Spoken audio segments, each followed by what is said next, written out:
perfect day in San Diego turned into a pile of twisted metal in less than 3 seconds. 2 Trackhouse Chevrolets gone. A breakout rookie's first ever lead lap wiped out. And one furious champion walking away from his car saying just one word to describe how he felt.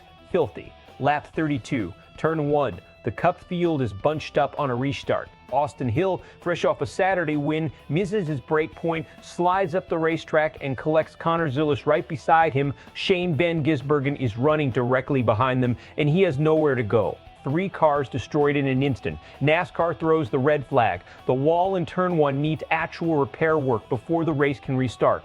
10 minutes pass before they go back to yellow. Other names with damage on their cars: Daniel Suarez, Ryan Blaney, Michael McDowell, Riley Herbst, John Hunter Nietzschek, Ty Gibbs. Here's why this one stings more than a normal wreck. Connor Zilisch was leading laps in a Cup race for the first time in his career, not just running up front, leading. That is a career milestone moment, the kind teams build entire seasons around, and it disappeared in the time it takes to blink. Shane Van Gisbergen had a car that was, by his own description, ridiculously fast once the surface came in. Road courses are SVG's signature weapon. San Diego was supposed to be a statement weekend. Instead, he left with one single point.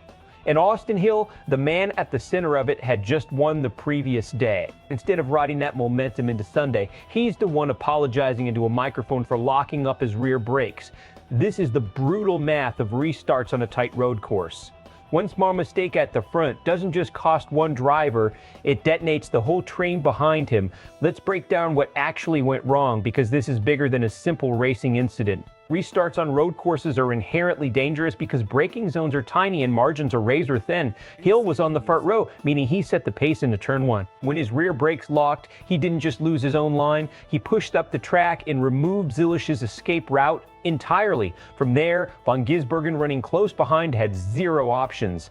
On a road course, you cannot simply check up the way you might on an oval. The geometry of the corner traps you. Is this dangerous racing or simply the cost of doing business at this level? The honest answer is both.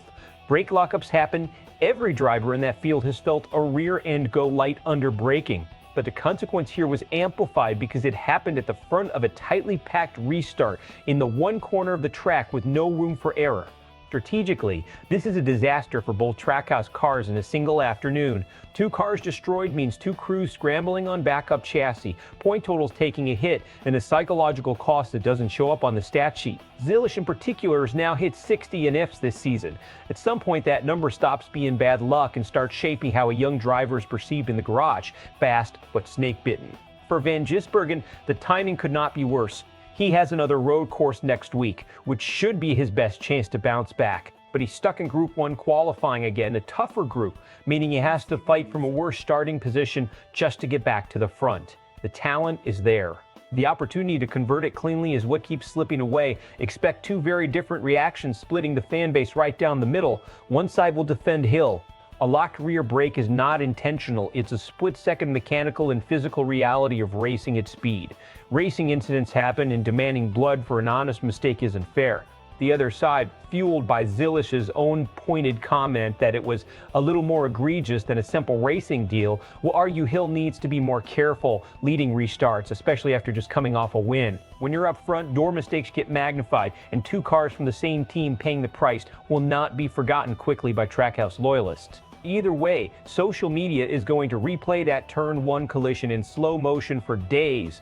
Best case scenario, Van Gisbergen channels this frustration into next week's road course. He's shown he has the speed. If Trackhouse rebuilds clean and SVG can navigate that tougher Group 1 qualifying session, this becomes a forgotten blip on his way to a statement win. Zilisch, meanwhile, uses the confidence boost from actually leading laps as proof he belongs at the front, turning 60 NFs into a turning point rather than a pattern. Worst case scenario, the damage lingers.